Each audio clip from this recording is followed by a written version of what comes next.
Hello friends, आज के इस वीडियो में क्लास 10 का चैप्टर 3 कंटिन्यू करेंगे हम।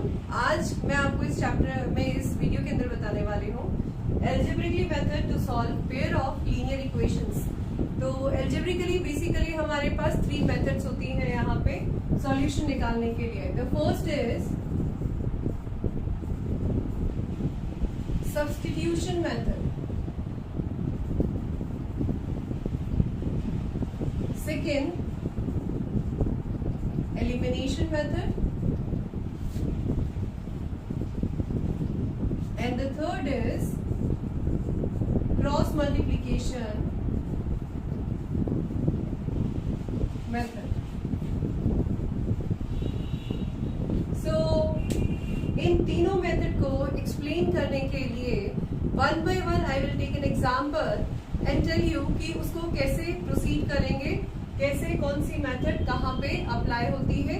और जो लास्ट वीडियो के अंदर हमने केसेस डिस्कस करे थे, दैट इज इंटरसेक्टिंग लाइंस होती है तो क्या केसेस होते हैं, या यूनिक सॉल्यूशन मिलेगा तो क्या कंडीशन लगती है, वो सब चीजें हम यहाँ से कैसे डायरेक्टली फाइंड कर सकते हैं। सो here I am taking an example 2x plus 3y is equals to 9 and 4x plus 6y is equals to 18 to explain substitution method here. So first of all, first equation के अंदर जैसा कि नाम है यहाँ पे मेथड का substitution, मतलब किसी भी एक वेरिएबल को दूसरे वेरिएबल की टर्म्स में you have to take और उसको सेकेंड इक्वेशन के अंदर हम सब्स्टिट्यूट करेंगे। कैसे देखते हैं यहाँ पे।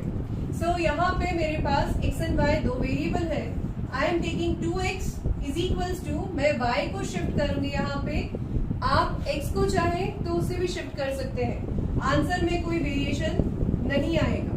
सो 3y प्लस का था, राइट पे जाके you will get minus 3y, x is equals to 1/2 9 minus 3y, that is your equation number 1।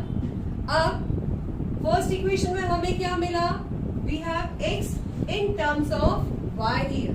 तो यहाँ पे x की वैल्यू हम इस इक्वेशन के अंदर पुट करेंगे।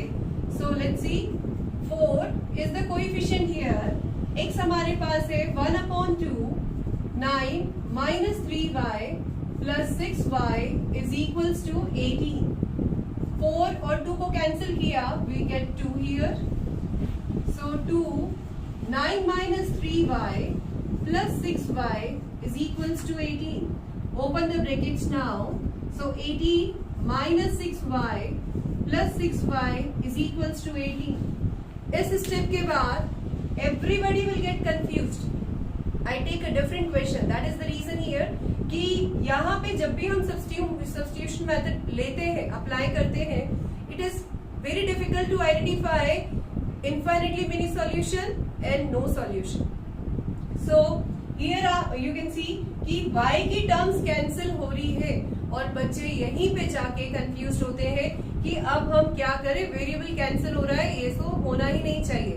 तो हम यहाँ पे I will explain you, y cancel हो गया but we are getting 18 is equals to 18। इसका मतलब क्या हुआ, left hand side right hand side के इक्वल है, और इसका मतलब ये हुआ कि ये जो इक्वेशंस है वो हमें किस टाइप का सॉल्यूशन प्रोवाइड कर रही है, that is infinitely many solution we are getting. You can check it out by applying algebraically method to identify which type of the solution we are getting here. ये solution है जो हम proceed कर रहे हैं, और आइडेंटिफाई करने के लिए लास्ट वीडियो में हमने आपको बताया था कि a1/a2 is equals to b1/b2 is equals to c1/c2 satisfy होना चाहिए। और आप इजीली चेक कर सकते हो, यहाँ पे हमारे पास कोएफिशिएंट्स का रेशियो इक्वल आ रहा है। So whenever you will get numbers equal term equal आ रहे हैं, सेम नंबर्स आ रहे हैं, इक्वल के लेफ्ट और राइट पे दोनों साइड, वेरिएबल कैंसिल भी हो गए हो, तो सब्स्टिट्यूशन मेथड के अंदर हम इसको क्या बोलेंगे, इनफाइनाइटली मेनी सॉल्यूशन मिलेगा हमें यहाँ पे। सेकेंड थिंग, यहीं पे इसी क्वेश्चन के थ्रू आई एक्सप्लेन कि अगर यहाँ पे अगर आपको 18 is equals to 18 नहीं मिलता, if you get here some 0 is equals to 18 या कोई और नंबर मिलता, इन दैट केस क्या बोलते, the equation are inconsistent and we get no solutions there. क्यों? क्योंकि left hand side right hand side के इक्वल नहीं है. ठीक है. सो ये तो हुई अपार्ट फ्रॉम सॉल्यूशन की बात. So apart from solution I coming again to the method. Substitution method के अंदर क्या करना है हमें? x को y की टर्म में लिखा, आप y को x की टर्म में भी लिख सकते थे. किसी एक वेरिएबल को दूसरे वेरिएबल की टर्म में लिख के हमारे पास जो इक्वेशन आएगी उसको सेकेंड इक्वेशन में सब्स्टिट्यूट करके हमारे पास जनरली रिजल्ट मिल जाता है यूनिक सॉल्यूशन के अंदर. बट यहाँ पे जब भी नो सॉल्यूशन या इनफाइनाइटली मेनी सॉल्यूशन का केस होगा, इस तरह से वियर्ड केसेस आपको दिखेंगे लास्ट में. तो यहाँ पे it is clear to you कि आपको आइडेंटिफाई कैसे करना है. So now, after completion of the substitution method, now explain by this example elimination method. So elimination method के अंदर this is your first equation, x plus 2y minus 4 is equals to 0. 2x plus 4y minus 12 is equals to 0. So elimination, again the name tells you better. Eliminate करेंगे हम variable को. दोनों variable एक साथ eliminate नहीं होंगे. So one by one we eliminate variables here. So here I try y का. Generally क्या होता है कि जिस भी वेरिएबल का कोएफिशिएंट नेगेटिव हो, ऑल्टरनेट साइन में हो, यू कैन से कि अगर यहाँ पे प्लस है और यहाँ पे माइनस हो, उस केस के अंदर हम उस वेरिएबल को एलिमिनेट करते हैं. लेकिन यहाँ पे x भी पॉजिटिव है, y भी पॉजिटिव है, तो x या y दोनों में से किसी को भी आप एलिमिनेट कर सकते हैं. सो here I am taking y. Second equation के अंदर कोएफिशिएंट 4 है, फर्स्ट इक्वेशन में 2 है. सो फर्स्ट इक्वेशन को I multiply by 2 and again we have to rewrite the equation. So after multiplication we get 2x 4y minus 8 is equals to 0. Second equation जिसमें कुछ भी multiplication नहीं हुआ वो एज इट इज हम राइट करेंगे. Now since the coefficient are same we have to subtract it. So here we get coincidentally x का भी कोएफिशिएंट सेम हो गया. यहाँ पे y का सेम करा था हमने, लेकिन दोनों कोएफिशिएंट सेम हो गए. तो यहाँ पे हमारे पास में क्या आ रहा है? y और x दोनों कैंसिल हो गए हैं. अब हमारे पास रिजल्ट में क्या आया? 4 is equals to 0. Last question के अंदर जैसा मैंने आपको बोला था कि सब्स्टिट्यूशन मेथड में अगर same number equals to same number है, it means infinitely many solution. इस क्वेश्चन के अंदर number is equals to different number. इसका मतलब क्या हुआ? It's easily clear to you that ये जो इक्वेशंस है वो क्या है? नो सॉल्यूशन प्रोवाइड कर रही है. सो जब भी इस टाइप का सॉल्यूशन हमें मिलेगा, it means we are getting no solutions and equations are said to be inconsistent here. Generally elimination के अंदर हमारे पास में ये केस या सब्स्टिट्यूशन में सेम नंबर वाला केस भी आता है. उस केस के अंदर हम बोलेंगे we get infinitely many solution. Otherwise unique solution के अंदर एक वेरिएबल रिमूव होगा और सेकेंड वेरिएबल की वैल्यू आएगी और उसको सब्स्टिट्यूट करेंगे किसी भी एक इक्वेशन के अंदर, तो रेस्ट नेक्स्ट वाला वेरिएबल आपके पास इवैल्यूएट हो जाएगा. Now the last method that is the cross multiplication method. So I am taking another example here. So we have to first compare the coefficients here to get a1 a2. a1 is the coefficient of first, a2 is the coefficient of second, b1 b2 and c1. Since standard form हमारे पास में किस form में होता है? a1x plus b1y plus c1 is equals to 0. यहाँ पे constant term right side में है, सो हम उसको लेफ्ट में शिफ्ट करेंगे सो दैट हमारे पास जो c1 की टर्म है दैट इज -9 एंड c2 की term is -4.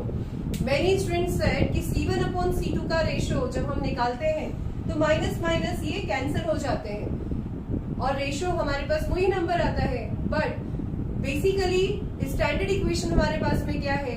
That will tell you कि c1 और c2 की टर्म निगेटिव आ रही है, मतलब लाइक कोएफिशिएंट्स c1 और c2 कांस्टेंट टर्म क्या होंगे वो राइट साइड पे आप अगर रखेंगे तो according to standard form values गलत मानी जाएंगी, आपको पहले उसे सही फॉर्म में करना पड़ेगा एंड देन आफ्टर कांस्टेंट आप कंसीडर करोगे।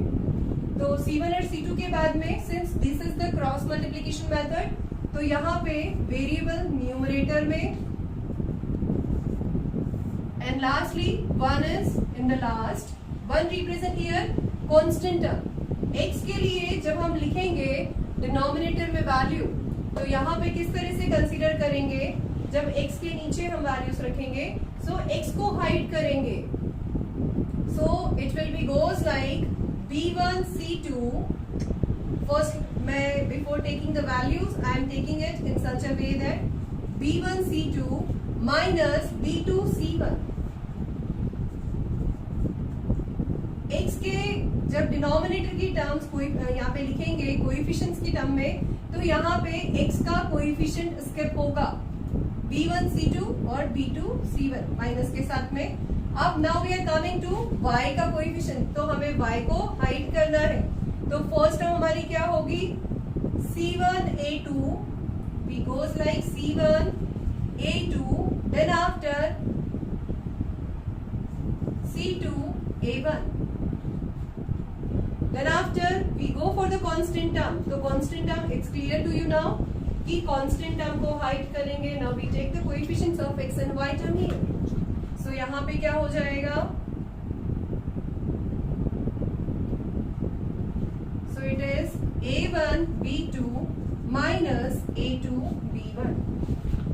okay, so now put the values here x and y की, so यहाँ पे x upon B1 C2, so 5 into minus 4 that is minus 20, then minus sign B2 C1, so in the bracket I am writing 9 2s are 18 minus का y upon हमारे पास में क्या मिलेगा यहाँ पे C1 A2, 9 3s are 27 minus 27 minus sign के साथ C2 A1 that is 8 4s are 32 which is equals to 1 upon 8 2s are 16 minus 5 3s are 15 here। So we proceed further। अब हमें x की अगर वैल्यू निकालनी है, पहले हम इसको सिंप्लीफाई करेंगे। So x upon we have minus 20 minus minus plus 18, y upon minus 27 minus minus plus 32, and that is 1 upon 1 we are getting, so it is x upon minus 2, y upon 5 and 1 upon 1. To find the value of x here, we have to take first term and the last term. That is x upon minus 2 is equals to 1 by 1. This implies x is equals to cross multiplication करेंगे हम, so x की value हमारे पास क्या आई -2. Now to find the value of y, what we compare? We compare y with the constant term again.